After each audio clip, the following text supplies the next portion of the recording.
G'day! In today's video I'm talking about the AMD Radeon RX 6500M. Now I did put up a video saying I was going to be expecting to be disappointed with it, but if you look at it in a particular way, I've actually been pretty impressed with that. Considering it runs at less than about 50 watts of power, the gaming performance of it was quite good and quite surprising considering. Granted, I'd like to see something like that in a 80-90 watt form in a laptop, but I think that will just end up being the RX6600, the model just one tier above it. Originally I was hating on it because I was expecting 3060 performance, but once I ended up getting this HP Victus that had a 60Hz 1080 display in it, I found that it actually performs reasonably well if you're aiming at the 60 FPS performance, which if you're using a relatively cheaper laptop or something that's thin and light and ultra portable, it actually makes a bit of sense, this particular GPU.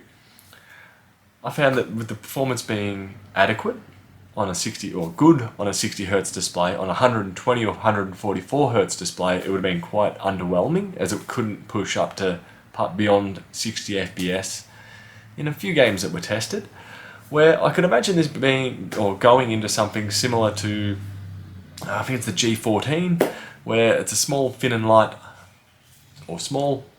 machine. It's designed to have good battery life, but you still want to be able to game on it. I could definitely imagine the 6500M being used in that.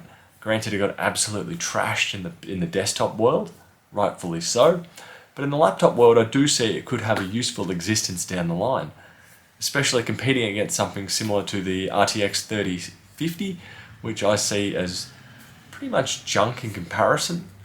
Granted, people will say ray tracing, DLSS.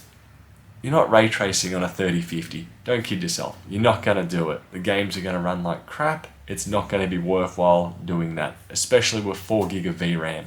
Don't even bother. And yeah, in conclusion, I can definitely see the world where the RX 6500M exists well in a good machine. Surprised myself with that one. Anyway, bye.